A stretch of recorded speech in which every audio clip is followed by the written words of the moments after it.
Here are 5 simple steps to results in the first 90 days of 2023. Firstly is your nutrition. As we know, nutrition plays a massive part in achieving any physique, no matter if your goal is to lose fat, build muscle, or just improve your sporting performance. You've more than likely heard the calorie deficit more times than you'd probably like, but if your goal is fat loss, then you have simply to be in a calorie deficit. You can spend hours and hours in the gym 7 days a week if you have the time and energy, but it's just not sustainable for most people. Even if you do train your ass off every week, but you're still eating more calories than you're burning, it will feel like you're spinning your wheels and you won't be getting anywhere fast. So always nail your nutrition first. Then working out will obviously help contribute to the overall energy expenditure, which will help, of course, speed up the fat loss process. Now, if you are looking to build muscle, firstly, be 100% honest with yourself. Are you in the prime position right now to build muscle? If you consider yourself lean or skinny, but you have areas of stubborn fat, maybe around your stomach, your lower back, maybe your hips, then I would suggest starting off in a fat loss phase first to get rid of any of the unwanted body fat. Then you can, of course, focus on the muscle building side of things. So start off on a calorie deficit,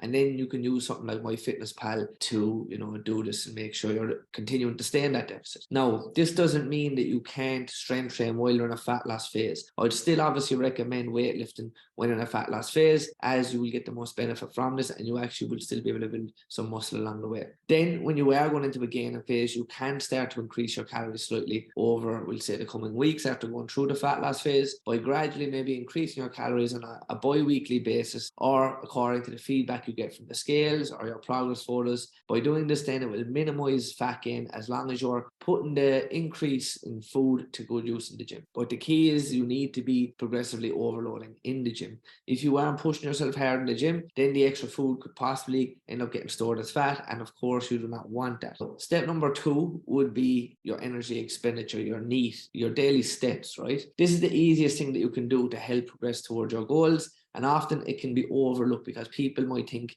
because it's not strenuous or considered a workout that they don't do, it won't really do anything for you, when in the actual fact, you'll actually burn more calories from your energy expenditure throughout the day than you would in any workout. Now, the more active you are, the more energy is being expended, which contributes to the fat loss process. But it also helps when you're in the gaining phase to maintain a lean and defined physique. My advice would be to get a smartwatch or use a smartphone to track your steps. You should be aiming to hit 10K daily. If you don't get that already, then make that your goal. If you already hit 10K usually, increase the target and challenge yourself a bit more. As the weeks go on, you should also be able to increase your step target. This will again speed up the fat loss process, as obviously we want to be in and out of a fat loss phase as soon as possible. The third step would be sticking to a training program. And a lot of people struggle with this. They're always swapping out exercises. Whether you bought a training plan in the past or maybe you've made one up yourself before, just sticking to it for 12 weeks without switching it up, you would then see the biggest benefit. Whatever you do this Monday, for example, do the same workout for the next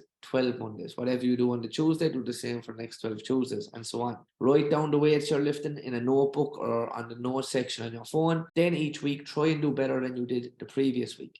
Whether it's an extra rep or two, increasing the weight, slowing down the movement, even just increasing the time under tension or shortening your rest periods. There are plenty of different ways to progressive overload. By week 12, then you'll be able to look back on week 1 and you'll be able to see how far you've actually come. And if you are cutting fat, then you more than likely won't keep progressing each week with your strength. The most important thing here is that you maintain a level of strength.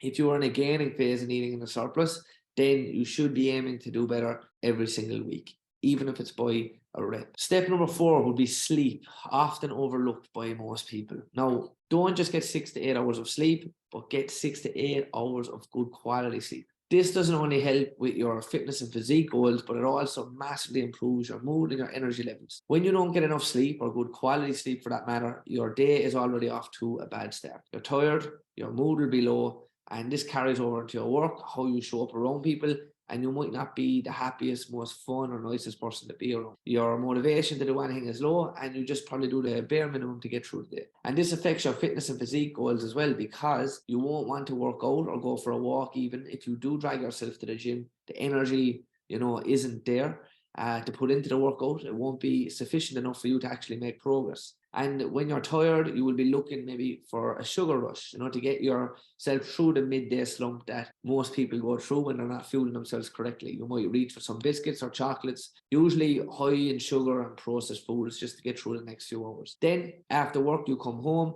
and the last thing you want to probably do is make dinner. So you snack a little bit on different foods that might fill you for a little while. And, you might go and do a workout then. And then you might do some more shitty snacking later on. Usually this food, again, is higher in calories, possibly tipping you out of your deficit into a surplus. And, you might reach then for a can of Monster to give yourself a boost before the gym. But then you're wired before bed because you're having it too late in the day. And this can then lead to you having another bad night's sleep. So the moral of the story is you make better decisions with your food when you've had a good night's sleep, and you can think clearly, and you'll even work better and be nicer to be around and happier to be around. A good night's sleep starts before you even go to bed. You need to cut out the blue light, that we get from TVs, phones, iPads. The blue light we get from those can really affect our sleep patterns. It can affect us falling asleep.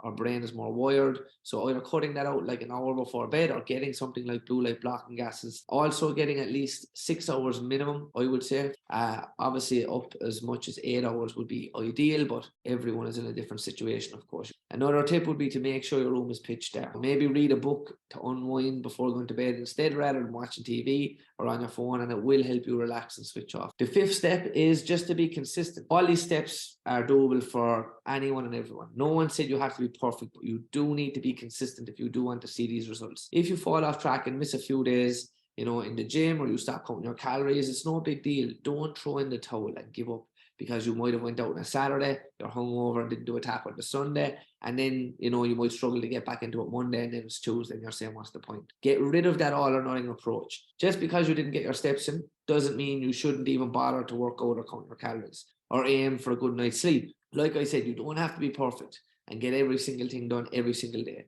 The more often you do it, the more you're instilling the habit, and over time it will become second nature for you. Now, you might have been hoping for some 5 magic tips here, right? Some of those things are pretty obvious, but it is really that simple. Once you just put in the work, and if you don't change anything in your current lifestyle, then don't expect to achieve the results that you're after. Of course, having the exact nutrition, the exact macros, calories, and having someone there to give you the guidance and support and keep you accountable, and all that knowledge will contribute to your success massively. But this information is free, it is straightforward, and it is simple. And I don't have any doubt that you won't be able to do it. The thing that is usually holding yourself back is you. So forget about how you feel or whether you feel like putting in the work or not. And ask yourself, do you really want to achieve your goals? How much do you want it? If the answer is yes, you really want to achieve them more than anything, then you know what to do. No one can actually do the work for you, and no one is coming to save you.